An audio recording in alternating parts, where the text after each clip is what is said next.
کوشش کریں۔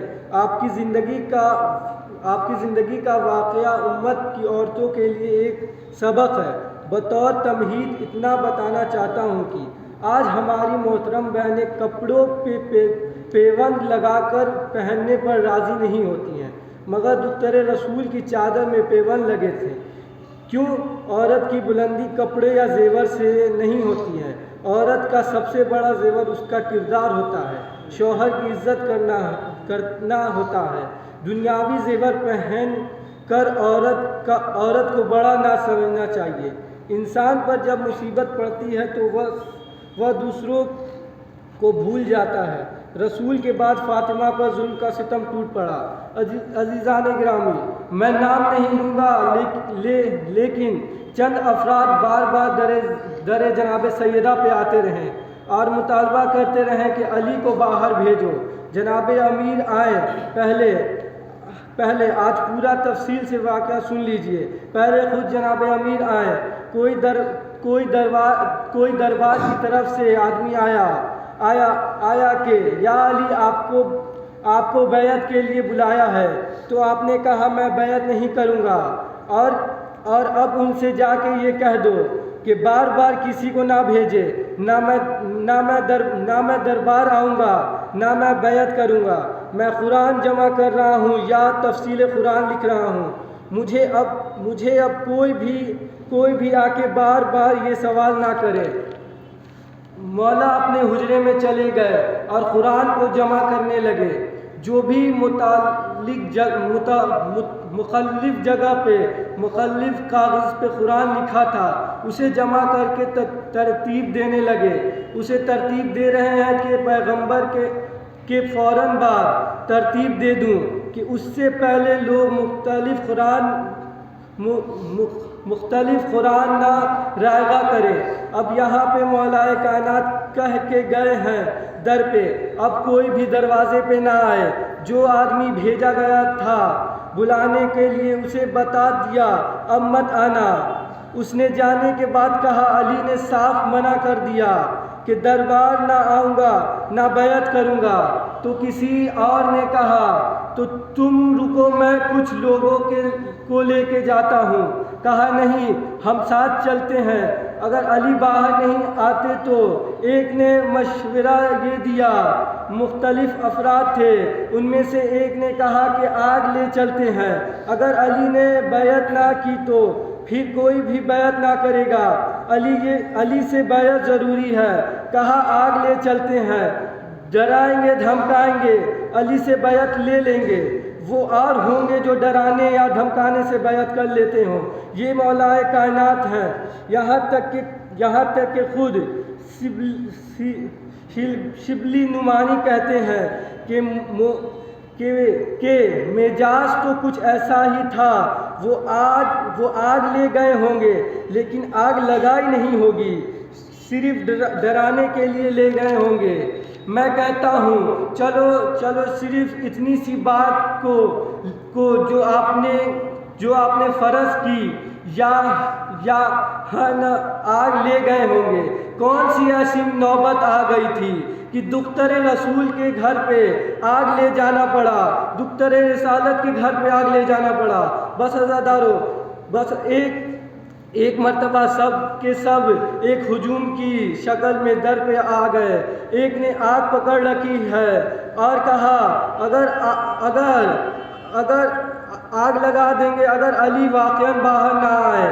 اب سب جمع ہیں، ایک خوف بھی ہے کہ علی ہے، لیکن ایک نے دوسرے سے کہا کہ ہم نے خود سنا تھا پیغمبر نے علی سے وعدہ لیا تھا میرے بعد تلوار نہ اٹھانا۔ کہا کہ پھر سوچ لو، ایسا نہیں ہو، یہ شیر خدا ہے۔ کہا نہیں، میں نے خود سنا تھا یا علی میرے بعد تلوار نہ اٹھائیے گا، یہ سب اسلام چھوڑ جائیں گے۔ یہ لوگ جیسے بھی مسلمان رہیں، بعد والے جو مسلمان آئیں گے وہ ہمیں ماننے لگیں گے، یا علی ابھی تلوار نہ اٹھائیے گا۔ مولا نے کہا تھا یا رسول اللہ میں صبر کروں گا، علی سے بڑا کوئی صابر نہیں ہے۔ یہ کوئی اعتراض نہ کرے کہ علی کے ہوتے ہوئے دروازہ گرا دیا۔ علی کہاں تھے؟ نہیں، خبردار کوئی ایسا اعتراض نہ کرے۔ جناب امیر فرماتے ہیں نہج البلاغہ میں نے اتنا صبر کیا ہے کہ صبر مجھ سے پوچھتا ہے یا علی اور کتنا صبر کیجیے گا؟ کہا صبر بھی میرے سامنے ہار گیا۔ بس عزادارو، اب یہاں روایت کے الفاظ سنیں۔ فاطمہ زہرا صحن میں چکی پیس رہی تھی، جناب امیر قرآن جمع کر رہے ہیں، اچانک دروازے پہ دستک ہوئی۔ امام حسن مجتبیٰ 8-9 برس کے ہیں، بہت تیزی سے باہر آئے۔ بی بی نے کہا بیٹا رک جاؤ۔ فوراً جناب زہرا نے سر پہ برقع لیا۔ جب دروازے پہ کسی نے لات مارنا شروع کی تو بی بی بہت تیزی سے دروازے پہ آئی، دونوں ہاتھ دروازے پہ رکھی اور کہا رک جاؤ، میں تمہارے نبی کی بیٹی ہوں۔ ایک آدمی نے آواز دے کے کہا چاہے نبی کی ہی بیٹی کیوں نہ ہو۔ پھر بی بی نے کہا میں محمد کی بیٹی ہوں۔ دوسرے نے آواز دے کے کہا چاہے محمد کی ہی بیٹی کیوں نہ ہو، علی کو باہر نکال لو نہیں تو ہم دروازے میں آگ لگا دیں گے۔ جناب سیدہ نے کہا آگ مت لگانا، یہ کون سا دروازہ ہے جہاں آیت تطہیر آئی ہے، جہاں رسول خدا کھڑے ہو کے سلام کرتے تھے، یہ وہ دروازہ ہے۔ ایک آدمی نے کہا نہیں ہم دروازہ گرا دیں گے۔ جناب سیدہ نے دروازے پہ دونوں ہاتھ رکھے۔ ایک ملعون نے پھر بھی دروازے کو آگ لگا دی اور کسی آواز دی، کہا کنفوز آگ لگا دو، بس آگ لگنی تھی۔ اس نے خود دروازے پہ ایک لات مارنی تھی۔ دروازہ جل رہا تھا، جلتا ہوا دروازہ بی بی کے اوپر گرا۔ بی بی نے آواز دی فضا مدد کرو، میرے بدن میں محسن شہید ہو گیا۔ اب بی بی غش میں آ گئی۔ پھر ایک ملعون اندر آیا، رضوان مولا کے گلے میں ڈالا اور گھسیٹتا ہوا باہر لے گیا۔ اب جو بی بی غش سے اٹھی تو اپنا درد بھول گئی، پوچھا فضا علی کہاں ہے؟ فضا نے کہا بی بی علی کو لوگ باہر لے گئے ہیں۔ اب بی بی باہر آئی، اب بی بی کمر پہ ہاتھ رکھے ہوئی باہر آئی اور کہا علی کو چھوڑ دو نہیں تو میں اپنے بال بکھیر دوں گی۔ بس اتنا کہنا تھا کہ مسجد نبی کی دیواریں بلند ہونے لگی۔ بس عزادارو، ایک روایت اور آپ کی زحمت تمام۔ ایک دفعہ کا واقعہ ہے، ایک عالم دین، ایران کے عالم دین ایک جگہ مجلس پڑھ رہے تھے۔ ایک شخص بیٹھا رو رہا تھا۔ جب مجلس ختم ہوئی پھر بھی وہ رو رہا تھا، جب نوحہ ختم ہوا پھر بھی وہ رو رہا تھا، جب تبرکات بٹنے لگے پھر بھی وہ رو رہا تھا۔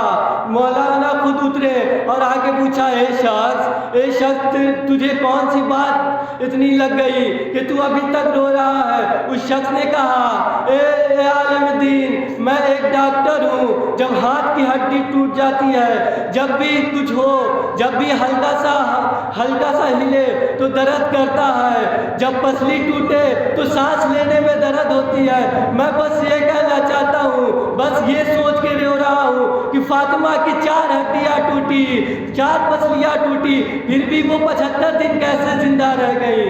بس عالم